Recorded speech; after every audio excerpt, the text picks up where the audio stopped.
Oke, baik, saya Enrico Putra Banoet dari kelas 1C, NIM 210300096, Program Studi Administrasi Bisnis.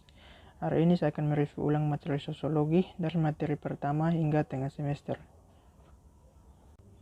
Oke, baik, yang pada bagian yang pertama membahas tentang kelompok-kelompok sosial dan kehidupan masyarakat. Pendekatan sosiologi terhadap kelompok-kelompok sosial. Kelompok sosial atau social group adalah himpunan atau kesatuan-kesatuan manusia yang hidup bersama. Oleh karena adanya hubungan antara mereka, hubungan tersebut antara lain menyangkut hubungan timbal balik yang saling mempengaruhi, juga suatu kesadaran untuk saling menolong. Yang kedua adalah tipe-tipe kelompok sosial. Tipe-tipe kelompok sosial yang pertama adalah klasifikasi tipe-tipe kelompok sosial, seperti besar kecilnya jumlah anggota, derajat interaksi sosial, kepentingan dan wilayah, berlangsung suatu kepentingan, derajat organisasi, dan yang terakhir adalah kesadaran akan jenis yang sama, hubungan sosial, dan tujuan.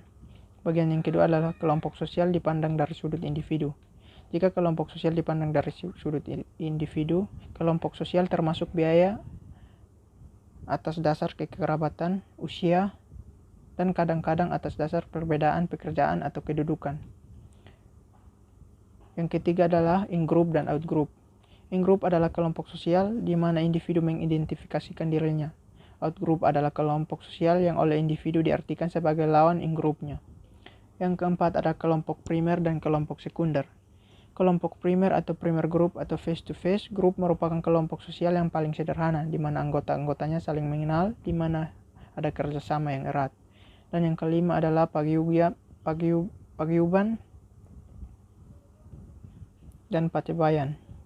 Paguyuban adalah bentuk kehidupan bersama di mana anggotanya diikat oleh hubungan batin yang murni dan bersifat alamiah dan kekal. Dasar hubungan tersebut adalah rasa cinta dan persatuan batin yang memang telah dikontrakkan. Patebayan adalah ikatan lahir yang bersifat pokok dan biasanya untuk jangka waktu pendek. Ia bersifat sebagai suatu bentuk dalam pikiran belaka. Yang keenam adalah formal group dan informal group.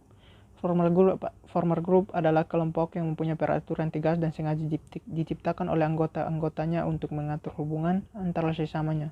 Informal group adalah tidak mempunyai struktur dan organisasi tertentu atau yang pasti. Kelompok-kelompok tersebut biasanya terbentuk karena pertemuan-pertemuan yang berulang kali.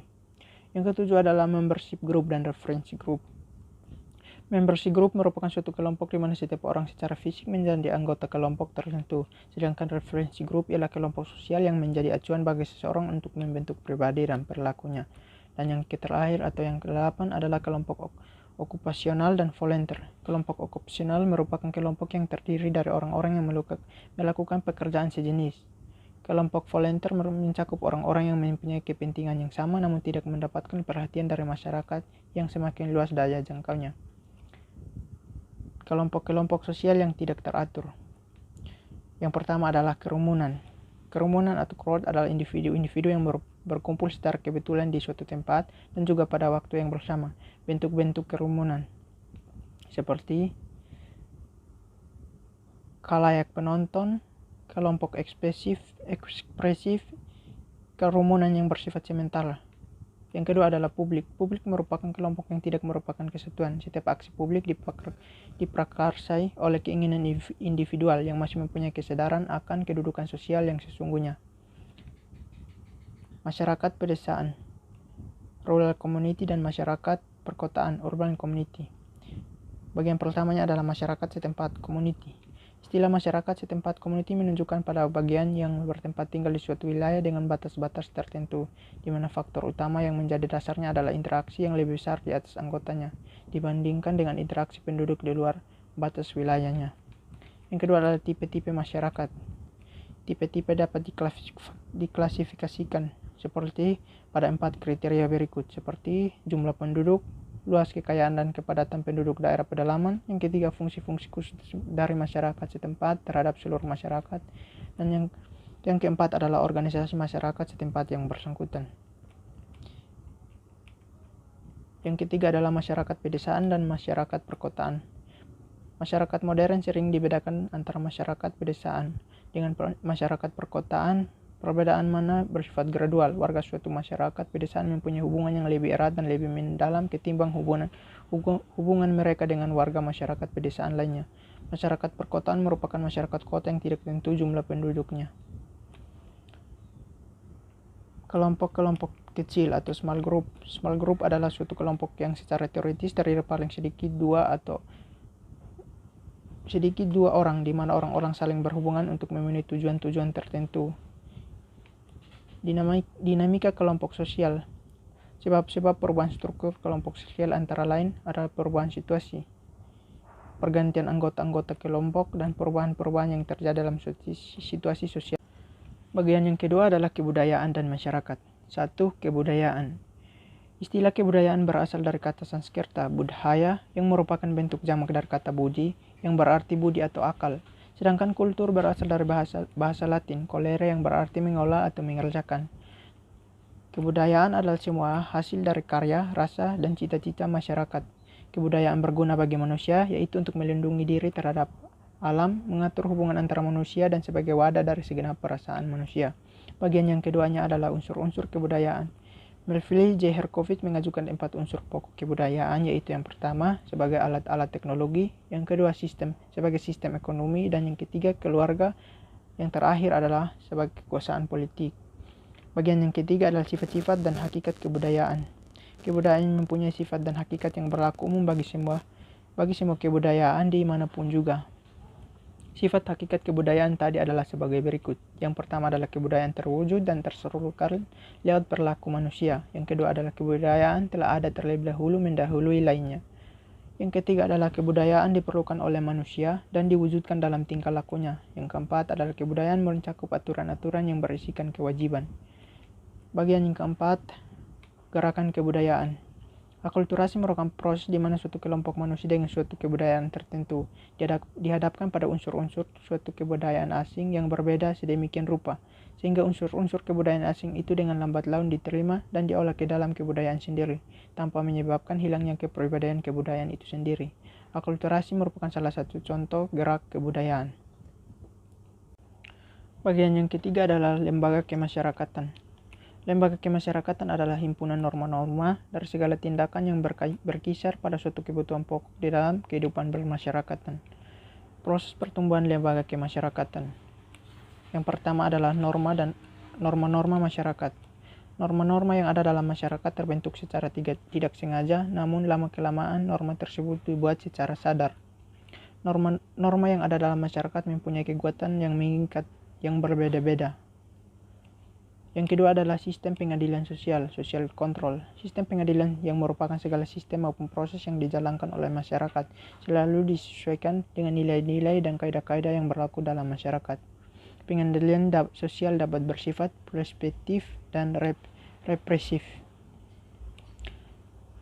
Ciri-ciri umum lembaga kemasyarakatan. Menurut Gilin, lembaga kemasyarakatan mempunyai beberapa ciri-ciri umum, yaitu suatu lembaga kemasyarakatan adalah suatu organisasi atau pola-pola pemikiran dan pola perilaku yang terwujud melalui aktivitas-aktivitas kemasyarakatan dan hasilnya.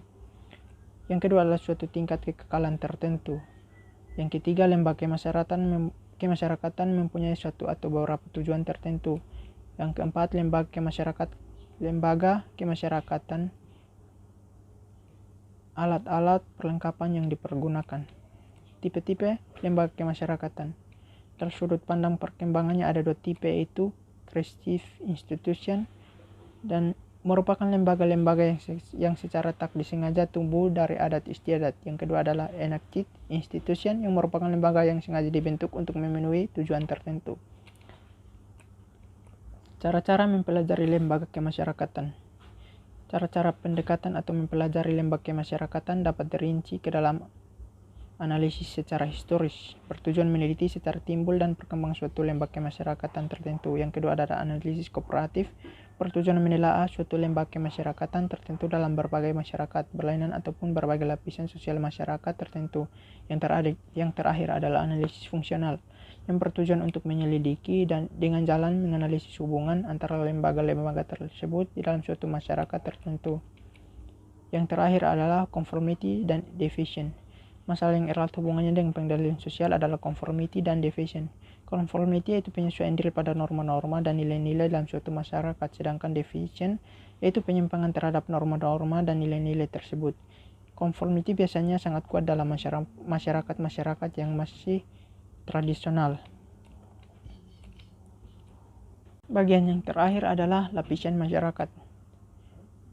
Sistem lapisan dalam masyarakat dalam sosiologi dikenal dengan istilah social stratification, yang merupakan pembedaan penduduk atau masyarakat ke dalam kelas-kelas secara bertingkat. Terjadinya lapisan masyarakat. Adanya sistem lapisan masyarakat dapat terjadi dengan sendirinya dalam proses pertumbuhan masyarakat itu, tetapi ada pula yang dengan sengaja disusun untuk mengejar suatu tujuan yang sama. Perbedaan antara lapisan merupakan gejala universal yang merupakan bagian dari sistem setiap masyarakat. Sifat sistem lapisan masyarakat. Sifat sistem lapisan masyarakat dapat tertutup atau closed social stratification dan dapat juga terbuka atau open stratification. Yang bersifat tertutup tidak memungkinkan pindahnya seseorang dari satu lapisan ke lapisan yang lain. Sedangkan yang terbuka, setiap anggota masyarakat mempunyai kesempatan untuk berusaha dengan kecakapan sendiri untuk naik lapisan, atau bagi mereka yang beruntung untuk jatuh dari lapisan yang ke atas ke lapisan yang ke bawah. Kelas-kelas dalam masyarakat. Kelas sosial atau social class adalah semua orang dan keluarga yang sadar akan kedudukannya di dalam suatu lapisan, sedangkan kedudukan mereka itu diketahui serta diakui oleh masyarakat umum. Kurt Beimer berpendapat bahwa istilah kelas hanya dipergunakan untuk lapisan yang berdasarkan atas unsur-unsur ekonomis, sedangkan lapisan yang berdasarkan atas kehormatan ke masyarakat dinamakan kelompok kedudukan status group. Max Weber mengatakan perbedaan antara dasar-dasar ekonomis dan dasar-dasar kedudukan sosial, akan tetapi dia menggunakan istilah kelas bagi semua lapisan. Dasar-dasar lapisan masyarakat. Ukuran-ukuran yang biasa dipakai untuk menggolongkan anggota masyarakat ke dalam lapisan-lapisan tersebut adalah: yang pertama adalah ukuran kekayaan atau material, yang kedua adalah ukuran kekuasaan, yang ketiga adalah ukuran kehormatan, dan yang keempat adalah ukuran ilmu pengetahuan. Ukuran di atas tidak bersifat limit karena masih ada ukuran-ukuran lain yang dapat digunakan. Unsur-unsur lapisan masyarakat. Hal yang mewujudkan unsur-unsur baku dalam teori sosiologi tentang sistem lapisan dalam masyarakat adalah kedudukan, status, dan peran atau role. Kedudukan atau status dapat diartikan sebagai tempat atau posisi seorang dalam suatu kelompok sosial. Sedangkan peran atau role merupakan sebuah aspek dinamis atau kedudukan dari status. Lapisan yang sengaja disusun. Chef Bernard membatasi diri pada uraian tentang sistem pembagian kedudukan dalam organisasi formal yang di dalam masyarakat merupakan bagian-bagian yang khusus. Akan tetapi dikatakan olehnya bahwa faktor-faktor yang terdapat dalam organisasi-organisasi itu selalu mempunyai hubungan timbal balik dengan keadaan di dalam masyarakat luas, di mana organisasi-organisasi itu berada. Mobilitas sosial atau social mobility. Di sini ada beberapa pembahasannya, itu yang pertama, pengertian umum dan jenis-jenis gerakan sosial. Gerakan sosial atau social mobility adalah suatu gerakan dalam struktur sosial, yaitu pola-pola tertentu yang mengatur organisasi suatu kelompok. Yang kedua adalah tujuan penelitian gerakan sosial. Para sosiologi meneliti gerakan sosial untuk mendapatkan keterangan-keterangan perihal keteraturan dan keluasan struktur sosial. Yang ketiga adalah beberapa prinsip umum gerakan sosial yang vertikal. Prinsipnya adalah hampir tak ada masyarakat yang bersifat. Yang pertama, hampir tak ada masyarakat yang bersifat sistem lapisnya mutlak atau mutlak tertutup, di mana sama sekali tak ada gerakan sosial yang vertikal. Yang kedua adalah betapapun terbukanya sistem lapisan dalam suatu masyarakat, tak mungkin gerak sosial vertikal dilakukan dengan sebebas-bebasnya. Yang terakhir adalah gerak sosial vertikal yang umumnya berlaku bagi semua masyarakat yang tak ada.